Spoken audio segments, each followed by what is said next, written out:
میرے دوستوں عزیزوں یہ سکھلایا گیا کہ اللہ کی ذات عالی سے فائدہ اٹھانے کے لیے اللہ کے احکام ہیں. اللہ کی ذات سے فائدہ اٹھانے کے لیے اللہ کے احکام ہیں. اہل دنیا کا کہنا یہ ہے نعوذ باللہ کہ اللہ کائنات بنا کر فارغ ہو گئے اور کائنات کی ضروریات کائنات سے جوڑ دی گئی ہیں. آپ یوں کریں گے تو یوں ہوگا، آپ یوں کریں گے تو یوں ہوگا. حالانکہ ایسا نہیں ہے. ہر چیز، ہر آن، ہر لمحہ اللہ کے قبضے میں ہے. اس لیے اللہ کی ذات سے فائدہ اٹھانے کے لیے اس کے احکام ہیں. لوگوں نے ضروریات کو اسباب سے جوڑا ہوا ہے. ضروریات کو اسباب سے جوڑا ہوا ہے. سننا بات دھیان سے. لوگوں نے ضروریات کو اسباب سے جوڑا ہوا ہے. وہ یوں کہتے ہیں کہ سبب اختیار کرو، اگر حاجت پوری ہو جائے تو ٹھیک ہے، اور حاجت پوری نہ ہو تو پھر دعا کرو. اس وقت ساری دنیا کے مسلمان اس رخ پر چل رہے ہیں. ساری دنیا کے مسلمان اسی رخ پر چل رہے ہیں کہ اسباب اختیار کرو، اگر حاجت پوری ہو جائے تو اللہ کا خیال بھی نہیں آتا، اور اگر حاجت اٹک جاوے اسباب میں تو وہ لمبی لمبی دعائیں کرتے ہیں. سنو غور سے، ہم سب نے مل کر حاجتوں کو اسباب سے جوڑا ہوا ہے. سب نے مل کر حاجتوں کو اسباب سے جوڑا ہوا ہے. صلاۃ الحاجہ وہ پڑھتا ہے جس کی حاجت سبب سے پوری نہیں ہوتی. صلاۃ الحاجہ کون پڑھتا ہے؟ جس کی حاجت سبب سے پوری نہیں ہوتی. دوا کھا رہا ہے، شفا نہیں ہوئی تو کہے گا صلاۃ الحاجہ پڑھو. ہم نماز کی طرف جاتے ہیں اسباب سے تھکنے کے بعد. ہم نماز کی طرف جاتے ہیں اسباب سے تھکنے کے بعد. حالانکہ حکم یہ ہے کہ نماز کی طرف آؤ اسباب کی طرف جانے سے پہلے. نماز کی طرف آؤ اسباب کی طرف جانے سے پہلے. حکم یہ ہے کہ نماز کی طرف جاؤ اسباب کی طرف جانے سے پہلے. اس لیے اس ارادے سے نہیں کہ پہلے نماز پڑھوں گا پھر سب اختیار کروں گا. اگر اتنا بھی ارادہ کر لیا پھر بھی ناکامی آئے گی. پھر بھی ناکامی آئے گی. کیوں آئے گی ناکامی؟ ناکامی اس لیے آئے گی کہ عمل اور سبب دونوں کو یقین میں جمع کیے ہوئے ہیں کہ پہلے عمل پھر سبب، پہلے عمل پھر سبب. یوں کہے کہ نہیں، اللہ عمل سے ہی کامیاب کریں گے، اللہ عمل سے ہی کامیاب کریں گے. اگر اس طرح عمل کو مقدم کرے کہ اللہ عمل سے ہی کامیاب کریں گے تو اس کے اسباب کی طرف جانے سے پہلے اللہ حاجتیں پوری کر کے دکھلاویں گے. اور اگر یہ کہتا ہے کہ عمل اور سبب دونوں کو جمع کرنا ہے، پہلے عمل پھر سبب، تو صرف تقدیم و تاخیر کا فرق ہوا، یقینی اور غیر یقینی نہ ہوا. عمل کو یقینی بنائے، اسباب کو غیر یقینی بنائے. عمل کو یقینی بنائے، اسباب کو غیر یقینی بنائے تو اللہ رب العزت عمل کے یقین پر کامیابی دکھلا دیں گے. عمل کے یقین پر کامیابی دکھلا دیں گے. اور اگر یہ خیال ہے کہ اسباب اور اعمال دونوں کو جمع کرنا ہے تو ہم سمجھتے تھے کہ نماز اور دکان یقین میں جمع نہیں ہو سکتے. میں یہ نہیں کہتا کہ اسباب اختیار نہ کرو، میں یہ کہتا ہوں کہ دو کام کر لو. ایک تو عمل کو سبب پر مقدم کر لو، عمل کو سبب پر مقدم کر لو. ایک تو عمل کو سبب پر مقدم کر لو، اور دوسری بات یہ ہے کہ اسباب کو اختیار کرو اسباب سے نا امید ہو کر. اسباب اختیار کرو اسباب سے نا امید ہو کر. اسباب اختیار کرو اسباب سے نا امید ہو کر. اسباب اختیار کرو اسباب سے نا امید ہو کر. اگر اسباب سے امید کرو گے نا، سنو، اگر اسباب سے امید کرو گے تو اللہ تعالیٰ اسباب کے حوالے کر دیں گے. کیونکہ اللہ تعالیٰ کا دستور یہ ہے اور صحیح روایت میں ہے کہ جب بندہ اللہ کے غیر سے امید کرتا ہے تو اللہ مدد کا ہاتھ کھینچ لیتے ہیں اور اسے اس کے اسباب کے حوالے کر دیتے ہیں. ایک ہے اسباب کا اختیار کرنا، ایک ہے اسباب سے امید کرنا.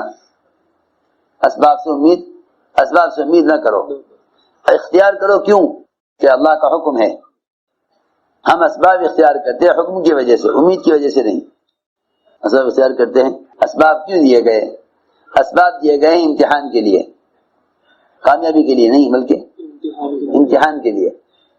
اسباب کامیابی کے لیے نہیں ہیں، امتحان کے لیے ہیں، چاہے وہ اسباب سلیمان علیہ السلام کے ہاتھ میں کیوں نہ ہوں. لو جی، ایک نبی کے ہاتھ میں بھی سبب بطور امتحان کے ہے، ایک نبی کے ہاتھ میں بھی سبب بطور امتحان کے ہے.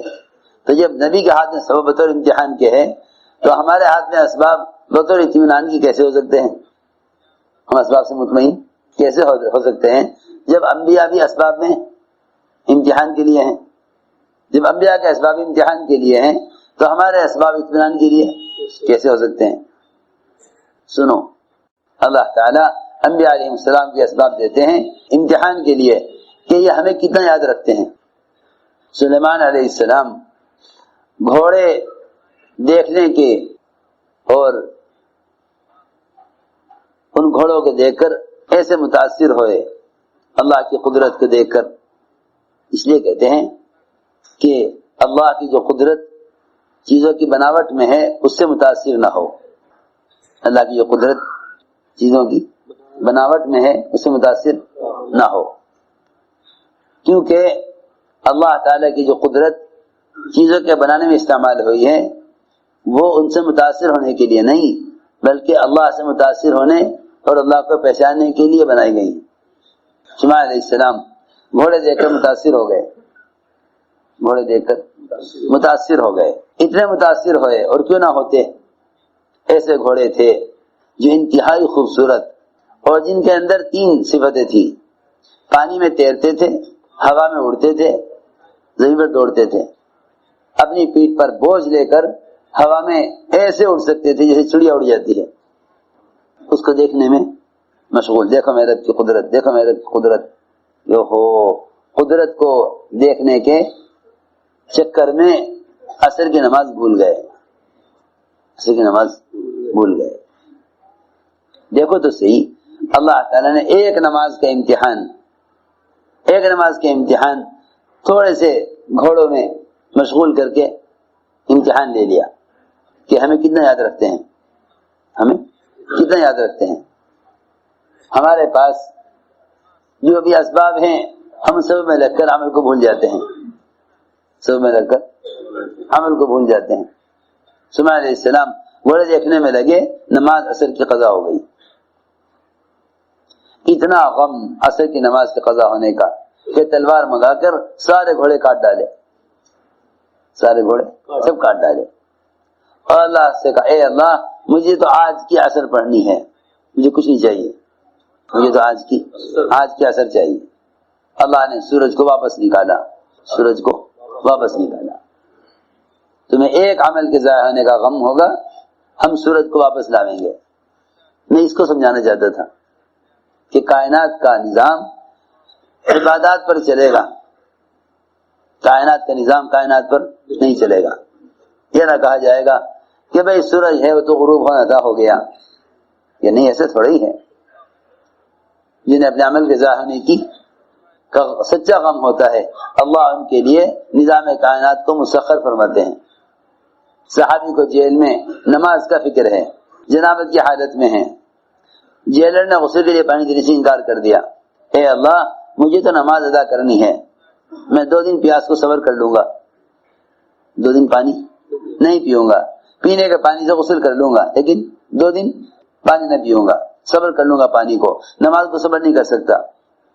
اللہ تعالیٰ نے بادل کو مسخر کیا، آسمان سے بادل اترا، جیل میں داخل ہوا، صحابی کو اوپر برسا، صحابی نے غسل کیا. میں اس لیے عرض کر رہا کہ نظام کائنات کائنات سے نہ چلے گا بلکہ نظام کائنات خالق کائنات سے چلتا ہے، اور اس کو موافق کیا جاتا ہے دعوت عبادت کو جمع کرنے پر. تو میں عرض کر رہا تھا کہ ہم نے ضروریات کو جوڑا ہے اسباب سے. اگر اسباب میں کامیابی نہیں آتی تو پھر اس کے لیے اعمال کرتے ہیں، پھر اس کے لیے اعمال کرتے ہیں. حالانکہ حضور اکرم صلی اللہ علیہ وسلم نے اپنے صحابہ کے یقین کو شکلوں سے اعمال کی طرف پھیرا اور عمل کو مقدم کرایا. ایک صحابی نے عرض کیا، میں تجارت کے لیے بحرین جانا چاہتا ہوں. آپ نے فرمایا پہلے 2 رکعت نماز پڑھ لو. کرو تجارت، پہلے 2 رکعت نماز پڑھ لو۔ تو میں عرض کر رہا تھا کہ ہم نے دعاؤں کو جوڑا ہوا ہے اسباب کے ساتھ، کہ سبب اور دعا۔ اللہ نے دعاؤں کو جوڑا ہے عبادات کے ساتھ، اللہ نے دعاؤں کو جوڑا ہے عبادات کے ساتھ۔ ایاک نعبد و ایاک نستعین، اے اللہ ہم تیری عبادت کرتے ہیں، تجھ سے مدد لیتے ہیں۔ ہم نے جوڑا ہے دعاؤں کو اسباب کے ساتھ، کہ سبب اور دعا، حالانکہ ایسا نہیں ہے، بلکہ عمل اور دعا، عمل اور دعا، عمل اور دعا، اللہ نے ان دونوں کو جوڑا ہے۔ ہم نے اسباب اور دعاؤں کو جوڑا ہے۔ لوگ کہتے بھی ہیں کہ اسباب اختیار کرو، اللہ سے دعا کرو، اور یہ کہتے ہیں کہ اسباب اختیار کرنا ہمارے ذمہ ہے اور کامیابی اللہ کے ہاتھ میں ہے۔ دیکھو تو صحیح، کتنی الٹی بات ہے کہ اسباب اختیار ہم کریں گے اور کامیاب اللہ کریں گے۔ اوہو، اسباب اختیار کر کے اللہ کی ذات سے ہونے کو تو مشرکین مکہ بھی کہا کرتے تھے کہ ہم اسباب اختیار کریں گے، کامیابی اللہ دیں گے۔ ایک مشرک دماد حضور اکرم صلی اللہ علیہ وسلم کا علاج کرنے کے لیے آیا، کیونکہ کہتا تھا کہ آپ پر کوئی اثر ہے، میں آپ کا علاج کروں گا، آپ ٹھیک ہو جائیں گے۔ تو مشرک کا کہنا یہ ہے کہ میں آپ کا علاج کروں گا، آپ اپنی بیماری کو بڑا مت سمجھیے، مگر شفا اللہ کے ہاتھ میں ہے۔ علاج تو میں کروں گا مگر شفا اللہ کے ہاتھ میں ہے۔ یہ کون کہہ رہا؟ مشرک کہہ رہا ہے آپ سے کہ میں آپ کا علاج تو کروں گا، شفا اللہ کے ہاتھ میں ہے۔ سنو، اس لیے یہ کہہ دینا کہ ہم تو اسباب اختیار کرتے ہیں، کامیابی تو اللہ کے ہاتھ میں ہے، کہ کامیابی تو اللہ کے ہاتھ میں ہے، لیکن اللہ سے کامیابی لینے کا ذریعہ اسباب نہیں ہے۔ اللہ سے کامیابی لینے کا ذریعہ اسباب نہیں ہے۔ اگر اللہ سے کامیابی لینے کا ذریعہ اسباب ہو تو پھر مسلمان غیر مسلم سب برابر ہو جائیں گے، مسلمان غیر مسلم سب برابر ہو جائیں گے، سب برابر ہو جائیں گے۔ حالانکہ مسلمان غیر مسلم برابر نہیں ہو سکتے، مسلم غیر مسلم برابر نہیں ہو سکتے۔ دونوں کے لیے کامیابی کے ضابطے الگ الگ ہیں۔ مومن کے لیے کامیابی کا ضابطہ اللہ کے احکام، اس کا دین ہے۔ مشرک کے لیے کامیابی کا ضابطہ کائنات کے نقشے ہیں۔ دونوں میں الگ الگ راستے ہیں دونوں۔ مشرک اللہ کی ذات سے فائدہ اٹھائے گا کائنات کے راستے سے، مسلمان اللہ کی ذات سے فائدہ اٹھائے گا احکام کے راستے سے۔ اللہ دونوں کو دیں گے، لیکن مشرک کو دیں گے ناراض ہو کر، مومن کو دیں گے راضی ہو کر۔ تو میں نے عرض کیا کہ دعائیں عبادات کے ساتھ ہیں۔ اللہ تعالیٰ کو سبب بنا کر پیش نہیں کیا جاتا، بلکہ اللہ کو عمل بنا کر پیش کیا جاتا ہے۔ اللہ کو عمل بنا کر پیش کرو، سبب نہیں۔ ہم اللہ کو سبب بنا کر پیش کرتے ہیں۔ آپ دیکھیں گے عام طور سے کہ لوگ اسباب بناتے ہیں، پھر وہ اسباب اللہ کے سامنے پیش کرتے ہیں۔ اے اللہ، یہ میری دکان ہے اور تو نفع دینے والا ہے۔ اے اللہ، یہ میری دوا ہے اور تو شفا دینے والا ہے۔ سوچو تو صحیح، وہ اللہ جو قادر مطلق ہے، اس کو کوئی سبب پیش کرنا اس کی قدرت کے انکار کرنا ہے۔ اللہ کو سبب پیش کرنا اس کی قدرت کا، اس کا قدرت کا انکار کرنا ہے۔ اللہ کو سبب پیش کرنا اس کی قدرت کا انکار کرنا ہے۔ اللہ تعالیٰ کو عمل پیش کرو، اللہ کو عمل پیش کرو، وہ اپنی قدرت سے کامیاب کریں گے۔